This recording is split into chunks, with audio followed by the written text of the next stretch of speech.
I consider those $20 that I had on that table over there, that I didn't get in out of that guy's stack. I consider that a loss, and it was. So now here we are against Peg City Pro. 36-15, pretty passive. Doesn't fold his C-bets a lot, 3-bets a ton, and C-bets a ton herself. So as you can see, we do bet $4 when we actually have the king, not $3.50. So that's something that's be an exploitable tell right there. If someone were to pick up on that, I don't think that's a problem at this table. And I go barreling kind of quickly. I really put this person on a flush draw, a straight draw, and some kind of maybe a worse king. And now the river comes, and every straight's gotten there. And the only thing that missed was a flush draw. But I still kind of put him on a main hand, like a king 10. King Jack obviously got there, king 9. And so I bet and get called by, in fact, ace 8. Needless to say, that's a little bit of a light call down. And now I make a note on it. Try to. Okay, this has been a skip forward in probably about 2 orbits. The table is refilled up. And I ISO raise the 2 under the gun limpers with a pretty strong hand against their open limping range, 36% of hands. End up getting a flat caller from the 50 big blind stack, and I get back raised out of Peg City Pro. 15% of hands is enough to raise to know that he or she is not doing this poorly. I mean, or like with a good hand. This is just sputard, not happy with themselves. So we end up getting it against ace 5. As you saw, the 5 on the turn did hold. I skipped ahead of it a little bit. And now we're on to ace queen. I don't know why I don't remember this hand right now. Oh, this is another example of why not to play FPS. Alright, Big Squid 24. 55 with a 17% 3-bet percentage. Go ahead and stove 17% of hands. It's hilarious, really. Oops, I don't know how I did that. Anyways, it's more hands than you open. But he's 5% raise percentage. So he donks less than half pot. I raise, having the immortal nuts in my opinion, and leaves him for less than a pot size bet on the turn. And I wanted to bet big in case he had a draw, as I felt like he was going to call, but I wanted to leave him some behind, like 17.50 would leave him $1. Then I decided, screw it, I'll bet the $20, and he snap calls with, well, he didn't snap call. He ends up calling with pretty much a cooler. You know, it's pretty hard that once you flop a pair with queen 3, double suited, you don't really want to get rid of that hand. So, cooler. Also note that he called that from the small blind. And now the notes begin. Once again, I probably will never play with that guy again. Doesn't stop me from taking notes on him. It's always good to be active in your game. I think it'll help you. It'll really help your win rate out, I believe.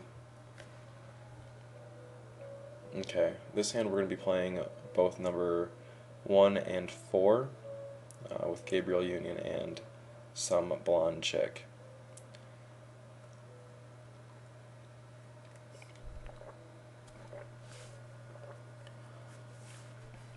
Alright, so with the ace 8, or the king 9 here, I guess we'll talk about that hand first. I'm pretty pumped up about my hand, and I'm actually, and I quote, ready for some bot slayer on donk action, because I know I'm stacking at least one of these players. This one over here, I don't know what he's repping here. I really wanted to go with this hand. I ended up not, because I was going with the hand up there. It was kind of part of it, and the other part was I just felt like, and he shows up with king 4, so I made the right read, did the wrong play, but it's okay. You need to give him those small ones. It gives him some confidence, and then you can get it in a lot better than them having 6 outs. And as you see here, we have another cooler when you're open limping queen 9 off and flop top pair against the blinds. In his defense, I would have stacked off a lot worse 9s than king 9 for his stack size. So I don't know why I didn't zoom in on any of those. Oh, this is our last hand right here. Is going to be the ace 5 offsuit on table 3. Now, no, he had been 3-betting me quite a bit. A lot of this has been chopped out because they're all small pots, and I've been folding most of the time, 4-betting here and there.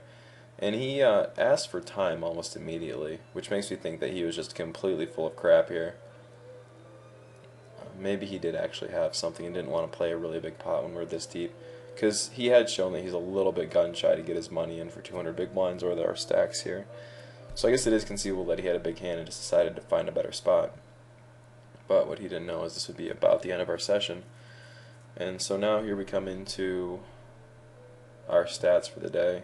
I played, made $51, almost a 7 big blind win rate. Played 28-23, 6.5 3-bet percentage. Aggression factor was 4%, or a 4. Aggression frequency was 36.9, so I was really aggressive, but I probably had it when I was. And then we skip over to our EV, and we should have made 2.5 buy-ins instead of a half buy-in. It happens, but you should give them these days. I will take this day over the opposite any day. I would much rather have the 251 be there instead of the 5125.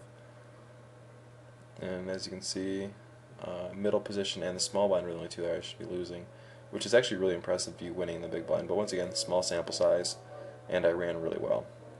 So that is the video pretty much. Not a heck of a lot else. Just wait for this graph to get off of here.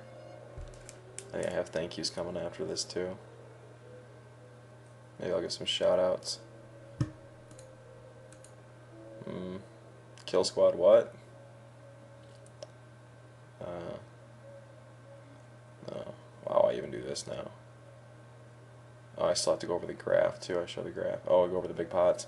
So we have pocket tens with a set under set. So this includes having a huge cooler for almost a buy-in and a half. With so that includes, that EV includes us getting it in, drawing almost dead there. This is to be included in the EV. The pocket nines versus ace king, which you guys actually didn't see that hand for some reason. I don't know why. We didn't go over that.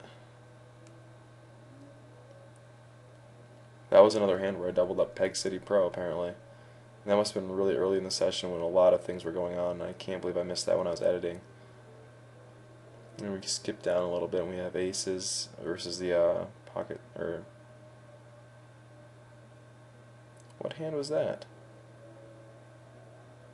Oh, ace king versus sevens. It's hard for me to see the screen. It's really small and jumbly. So just going over the hand. So we didn't really have any coolers go our way so much. We did have a lot of coolers go against us, and that's what we ended up doing on the session. So if you just put your mind to it and play well, play a pretty straightforward game. We did get a little out of line in a couple of hands, but you saw how they were doing. I mean, they were just not aggressive enough. And when they flat call at higher stakes, it's always the nuts. What is this? Okay. Ta-da!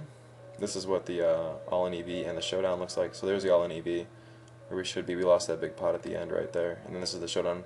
Winning in non-showdown pots is really big. And it's something to be noted. That if you can do that, if you can just break even in the non-showdown pots, then you're basically free-rolling on the session. Special thanks to all in this video, any celeb's name I used for not suing me, and everyone else.